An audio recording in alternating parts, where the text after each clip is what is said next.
All the way back in mid-October of 2016, Rockstar Games released a teaser post on their Twitter account, intriguing fans.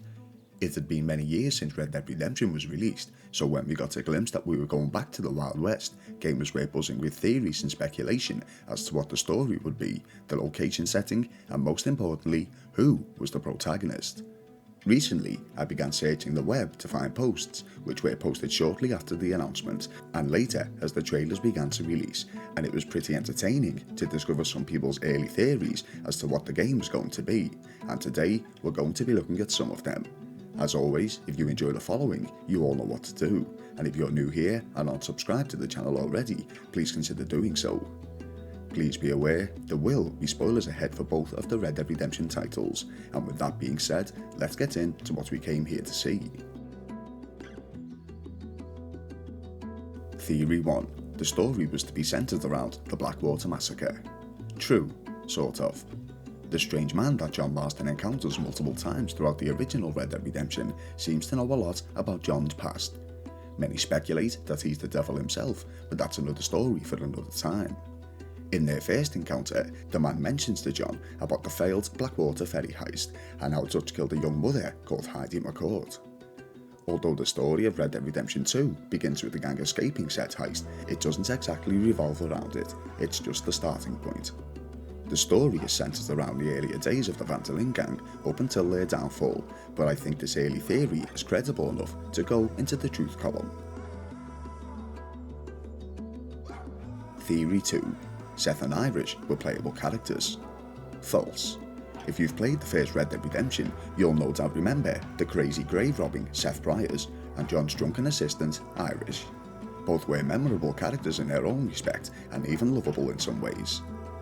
I always remember this very popular theory, reeling from the fact that Rockstar's most recent title, Grand Theft Auto 5, had 3 protagonists the player could choose from. Many speculated that this feature was returning to RDR2 with 3 playable characters once more: Seth, Irish, and an unknown third. All we knew was that the third couldn't be John Marston, as he was introduced to the other 2 during his story. Theory 3. The game was to be set across multiple time periods. True. After the death of Arthur Morgan in 1899, we enter the epilogue set 8 years later in 1907, where we take control of John Marston as he struggles to leave his outlaw ways behind him and become a better father and partner for his son Jack and wife Abigail. Red Dead Redemption pulled a similar move after the passing of John himself in 1911, where we now took the reins of Jack Marston a few years later in 1914. Although I think some believed that the time hopping may have been told through a series of flashbacks, as did I, and even though this wasn't the case, we still got to play across separate time periods, with the latter letting us experience an evolved setting. Theory 4. We played as the opposite sides of the coin. False. Many players believed that in Red Dead Redemption 2, the protagonist may have been part of law enforcement on the hunt for the Linde gang. This would have been an interesting take and something that could easily be a good plotline for a 3rd installment, but it's something we didn't get to see. Others thought that we would take on the role of the popular Marshal Lee Johnson, the sheriff in the town of Armadillo in the Cholla Springs region of New Austin, possibly during his earlier life as he worked his way up the ranks, or even someone who was an agent of the Bureau of Investigation under the command of Agent Edgar Ross as he tracked down John Marston at Beecher's Hope.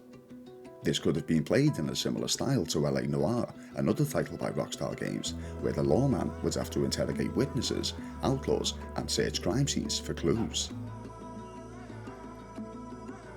Theory 5. The protagonist was someone entirely new. True. After playing the original Red Dead Redemption, gamers fell in love with the character of John Marston and felt at a loss after his death towards the end of the title, so when Red Dead Redemption 2 was announced, it wasn't far-fetched to think that we'd be playing as a new character entirely. Even though there were speculations that the title could be going back to the earlier days of John, most theorised that a major part of the story had already been told, so someone new was needed. And of course, that's exactly what we got.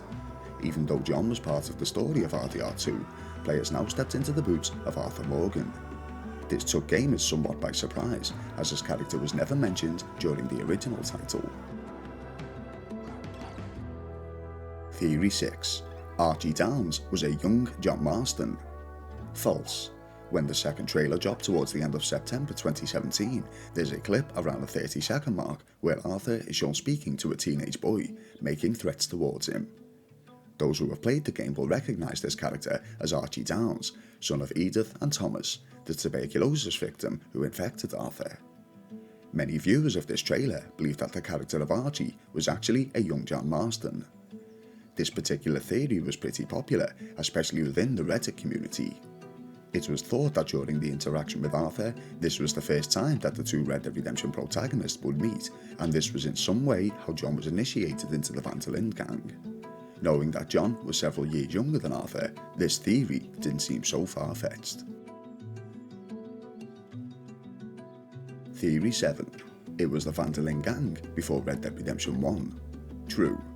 As the later trailers were released, players were introduced to Protagonist Arthur Morgan, and were told that the game would in fact tell the story of the rise and fall of the Linde gang, but before this, nobody really knew anything.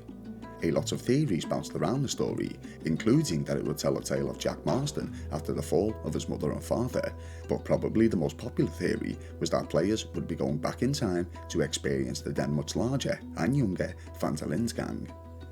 Even though at that time, we weren't aware of the protagonist or the time setting, this was an educated guess by most players that turned out to be true. Theory 8. Arthur was the one who would betray the gang. False. For those who have completed the main story of Red Dead Redemption 2 will of course be aware that it was indeed Michael Bell who betrayed the gang after being captured upon his return from Guarna.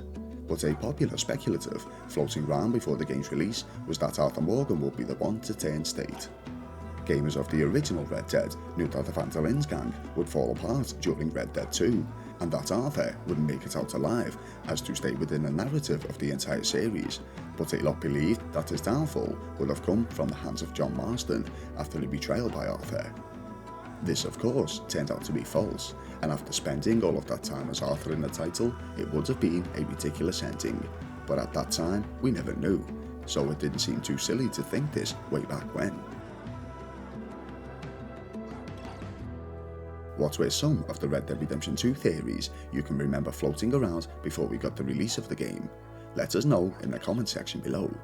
As always, if you enjoyed what you saw, you all know what to do, and if you're new here and aren't subscribed to the channel already, please consider doing so.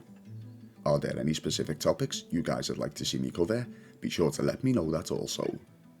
As always, you've been listening to Phil of Phil Be Gaming, and I'll see you in the next one.